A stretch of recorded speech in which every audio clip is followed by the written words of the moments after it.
Halo, selamat sore kawan-kawan. Eh, sudah lama kita nggak ini ya. Saya nggak update di apa itu karena banyak kesibukan ya kawan-kawan di samping kerja. eh, saya juga masih ambil kuliah, jadi ada beberapa tugas kuliah maupun pekerjaan yang sedikit harus saya kerjakan. Jadi YouTube-nya beberapa bulan ini nganggur, nggak saya isi gitu. Tapi ini saya coba dengan saya melakukan tugas-tugas kuliah, mengerjakan tugas-tugas kuliah sambil saya juga akan update di channel YouTube saya. Inilah memang ya keseharian saya. Selain saya sebagai seorang wartawan, jurnalis di media online, saya juga bekerja pada sebuah staf di Dinas Perlindungan Perempuan dan Anak, dan saya juga disibukkan dengan kuliah ya. Saya harus kuliah juga gitu ya. Teman-teman, inilah hari ini saya sudah masuk di saya sudah masuk di semester 2, dan hari ini ada tugas mata kuliah di sesi kelima. Mudah-mudahan tidak ada kendala dalam mengerjakan tugas-tugas ini. Mohon doanya teman-teman, mohon doanya segera supaya saya juga segera lulus ya di di kuliah. Karena biasanya kalau mengerjakan tugas kuliah, saya mencari mencari tempat-tempat yang memang agak tenang gitu. Jadi tidak ada gangguan suara-suara ataupun tidak ada gangguan telepon. Karena biasanya banyak sekali yang telepon atau karena saya juga update di website channel media online saya. Terkadang banyak wartawan yang dari daerah yang kirim berita minta supaya segera diupdate. Nah, ini saya cari tempat yang sengaja agak tenang. Handphone juga saya silent. Hari ini saya kerjakan tugas mata kuliah di materi buku materi pokok Hukum Administrasi Negara. Jadi saya ambil kuliah di jurusan hukum ya, Fakultas Hukum. Karena memang keseharian saya berkaitan dengan itu semua, berkaitan dengan hukum, baik di pendampingan tentang kasus anak dan perempuan. Dan saya juga lebih banyak fokus dalam penulisan berita di media online saya terkait dengan berita-berita hukum. Kalau berita-berita rilis itu saya memang jarang ya ambil berita-berita rilis, baik dari kabupaten atau dari provinsi atau dari teman-teman TNI atau Polri gitu. Saya jarang, karena saya memang lebih mengutamakan berita-berita yang saya dapat saya langsung dapat sesuai dengan fakta-fakta di lapangan. Saya jarang sekali terima rilis,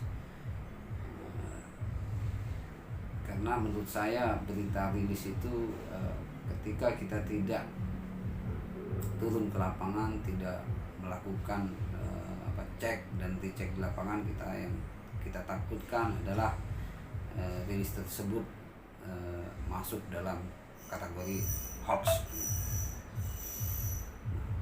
Makanya saya juga menekankan dengan teman-teman saya di organisasi atau lembaga wartawan yang saya pimpin di Ibu Lampung Timur, itu saya juga menekankan kepada rekan-rekan supaya dalam mencari berita itu wajib untuk turun dan dicek di lapangan supaya nanti kita tidak terjebak dalam informasi hoax. Ya sebenarnya walaupun rilis hoax, media tidak bisa dikatakan hoax karena itu adalah sumbernya jelas, itu ada.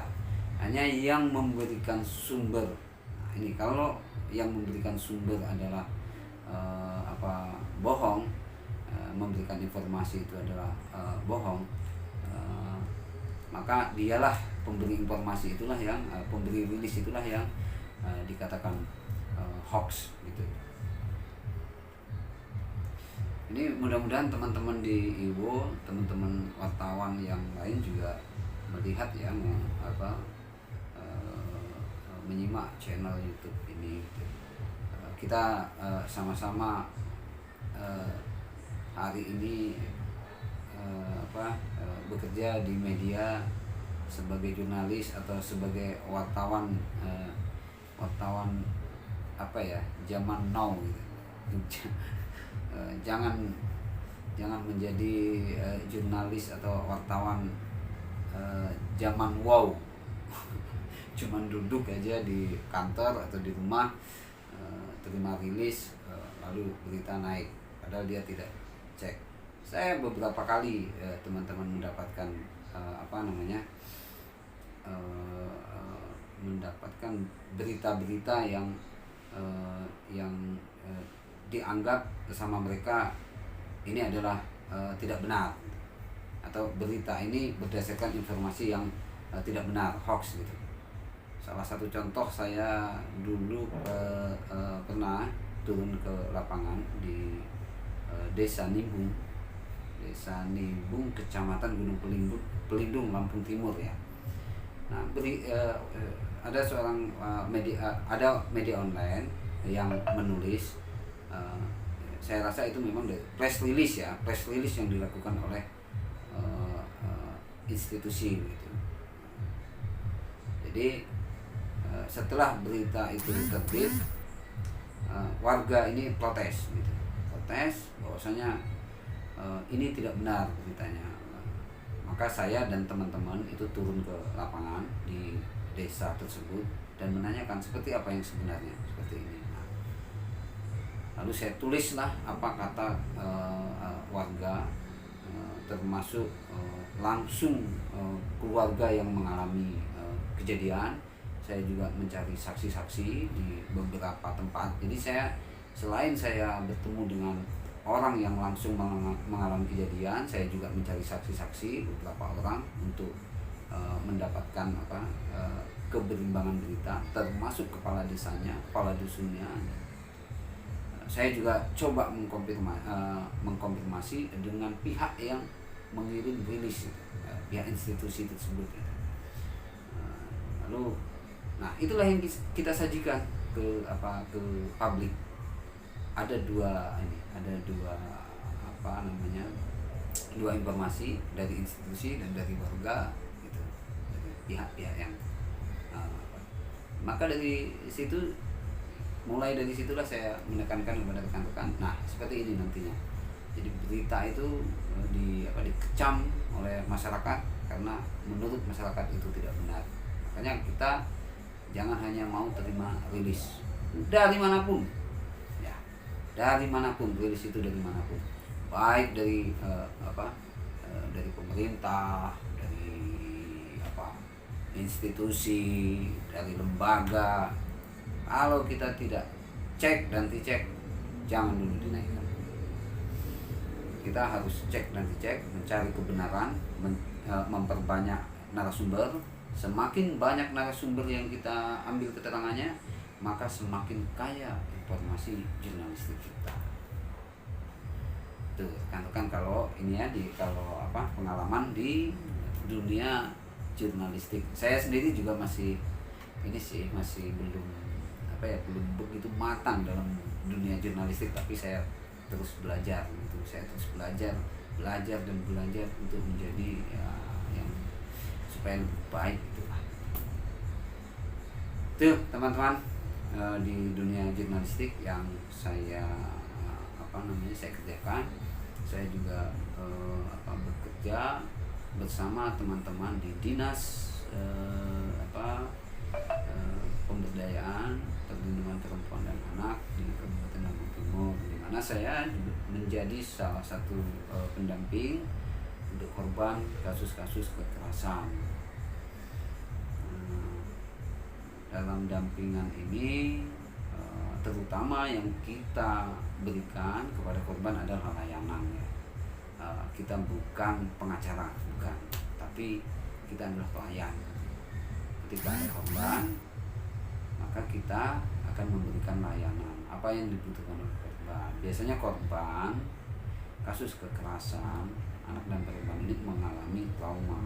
Nah, itulah yang kita berikan. Biasanya pengobatan trauma psikis, lalu psikososial gitu. Itu juga kita monitoring korban-korban itu, kita monitoring.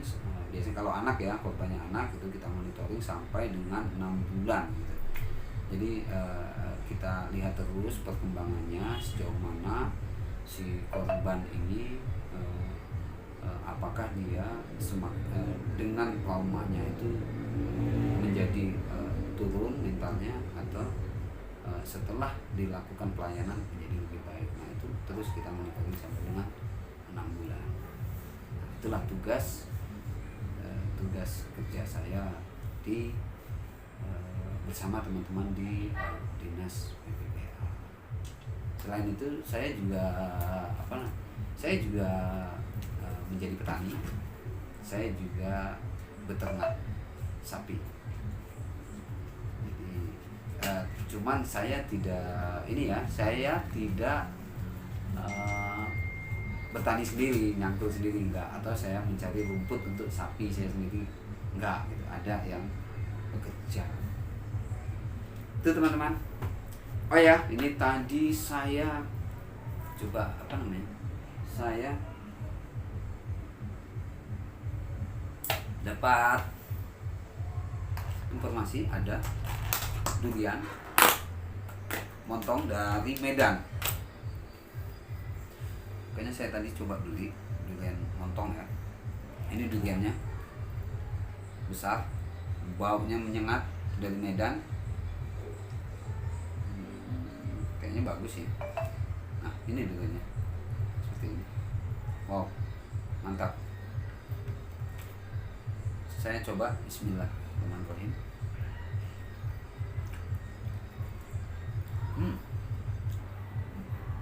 Wow.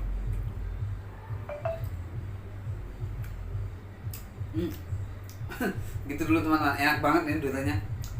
Oke, sekian dulu teman-teman. Nanti kita ketemu lagi. Saya sambil kerjakan tugas dulu. Mohon doanya. Mudah-mudahan tugas-tugas saya, belajar saya, tugas-tugas dalam kerja saya diberikan kemudahan, diberikan kelancaran, dan bisa lulus dalam belajar, bisa sukses dalam bekerja. Saya pun begitu, mendoakan teman-teman semua. Mudah-mudahan teman-teman juga sukses semua di luar sana. Terima kasih. Assalamualaikum warahmatullahi wabarakatuh.